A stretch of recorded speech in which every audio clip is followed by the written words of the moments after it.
Hello and welcome to the presentation of Digital Twins Part 2. My name is Michael Gerber and I hold this presentation in collaboration with Erik Konietzko, who can't attend today. Let's start with a recap of the on-site meeting in Braunschweig.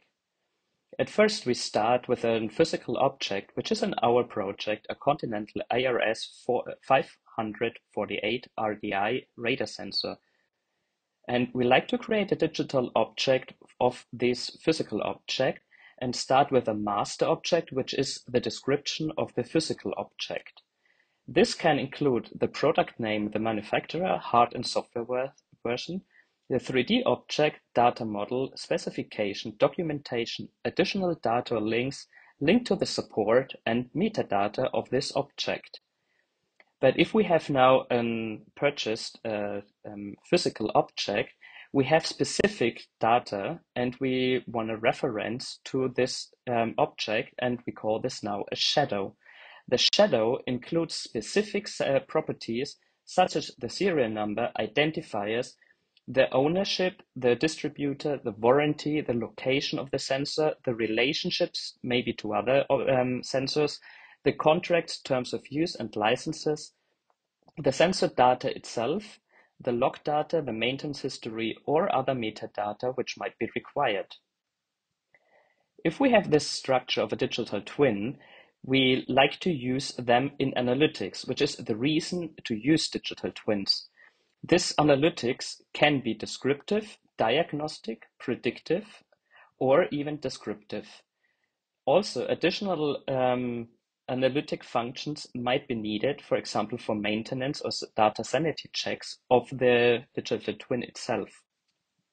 Lastly, there's the accurator function that includes, for example, update and downgrade suggestions for the soft and hardware replacement, software and maintenance suggestions, notification and result sharing, and for the maintenance of the digital twin, cleanup functions, data repair, or notification services. All of these are summarized as one object of a digital twin. But digital twins can also be connected to compositions that we can create a structure of multiple digital twins. Now, let's have a look to bring digital twins in data ecosystems. Before we start to bring digital twins in data ecosystems, we need to question why should we do this?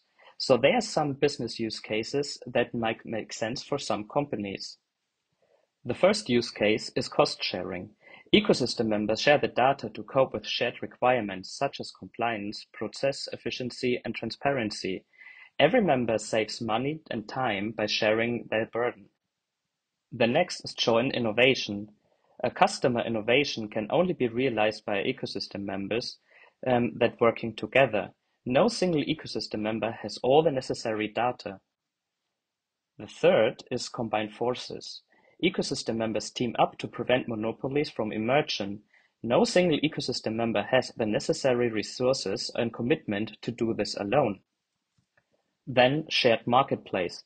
Ecosystem members team up to provide quality-assured, easy access to data of domain common interest, for example, open data, business partner data, and so on.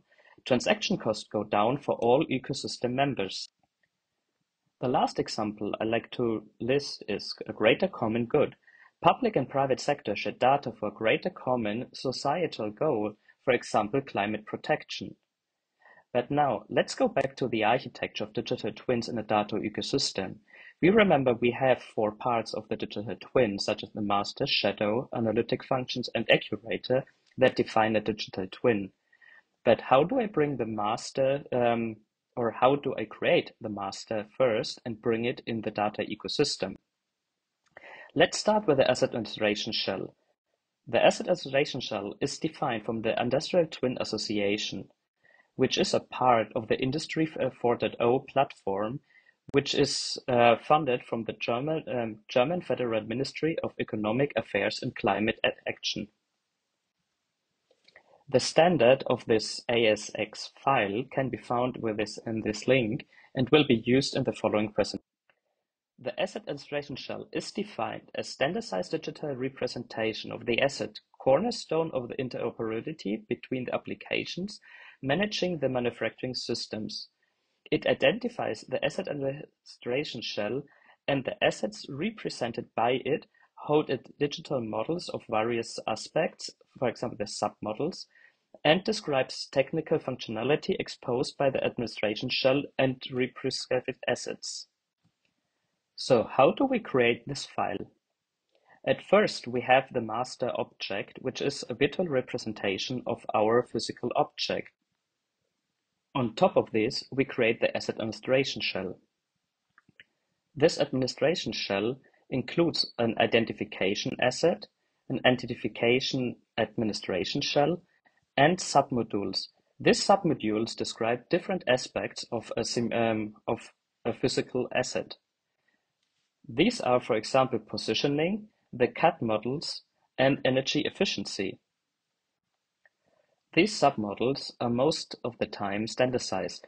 It is highly recommended to use standardized submodels for interoperability, but it's currently not necessary to use them. So now let's have a look how the file format of the ASX is built up. At first, the ASX model is an application for the Asset Administration Shell package and follows the standard ISO IEC 29502 from 2012. Information technology, document description, and processing languages, which describes the Office OpenXML file format, Part 2, is specifically the open packaging conventions that include a logical model, a physical model, and a security model. As a side note, there's a revised standard of this standard from 2021, which is not used in the current description. Let's go back to the ASX file format, which does not imply that you can open this ASX files in Office in every Office OpenXML application. Let's take, for example, a Microsoft Word document which has the ending doc and it has been adapted to the OpenOffice XML format which was renamed afterwards to docx. The application for this doc documents is that you have like a Microsoft Word document and you can just open it in Word but not in PowerPoint. This is the same for the Asset Administration Shell X file format. Let's have a closer look to the Asset Administration Shell file format. The ASX file represents basically a zip file which you can rename and open afterwards. If we see the folder structure afterwards, we see that it first starts with a folder with an underscore Reels folder that includes an ECMA 376 relationships model, which is for our purposes not interesting right now. If we look further in the folder ASX, we see another Reels folder that links to the data XMLs or data JSON Reels that refers to additional files. These files are stored later on in the supplement folder, which uses just the acronym SUBL. Further on, there's an entry point for the asset administration shell, which is an empty file for the origin. Later on, there are two files that describe the digital twin itself.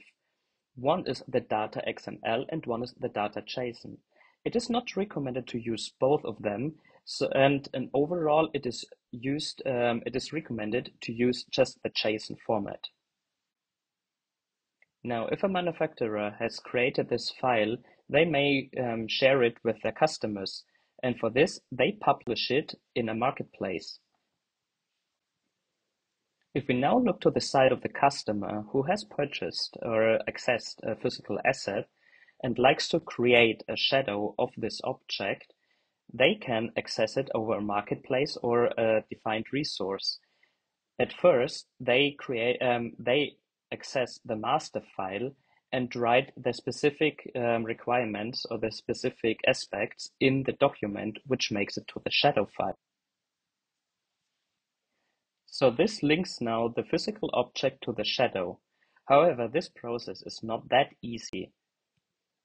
So let's clean up. So at first, the physical asset has probably no access to the internet and requires a shadow agent. This is not a standardized term, but this is what we are using in our project. And the shadow agent manages the physical asset. It acts as gateway, stores data, for example, in the cloud or locally, receives and sends comments, and can also make updates or upgrades at the sensor.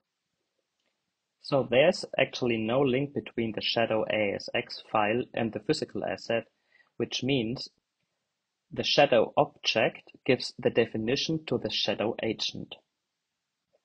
So the shadow agent must be registered in a so-called digital twin registry to get publicly accessible. The shadow agent manages later on the digital twin data, for example, stores them in an AWS digital twin instance or in a Microsoft Azure digital twin environment. Also, there can be used company infrastructures to just store the data of the physical asset. There are no really requirements how the data is stored. Important is that the shadow agent ASX file refers to the data itself and how to access it. This also implies that the twin registry manages the shadow agent and has just a copy of the asset administration shadow file. Now let's have a look how the digital twin registry can make the data available. The digital twin registry publishes the data in the marketplace. This can be any kind of data. There's no need to share the entire data of the digital twin. You can also just use submodules or parts of the digital twin in a data ecosystem. In this instance, the consumer who has purchased a digital asset and produces data becomes a data producer, and the data producer can publish the data in the marketplace. Let's now have a further look in the structure of the digital twins. We have one company who provides the master for a specific sensor. We have the shadow owner who owns a sensor.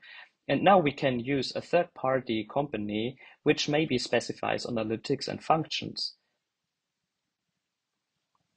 This company is in this case a data consumer to run a simulation or some analytics and accesses the data over the marketplace, which is then probably even published afterwards in this marketplace again to be accessible for other companies to continue working on. This was now a short overview about digital twins and data ecosystem. If you have any questions, feel free to ask.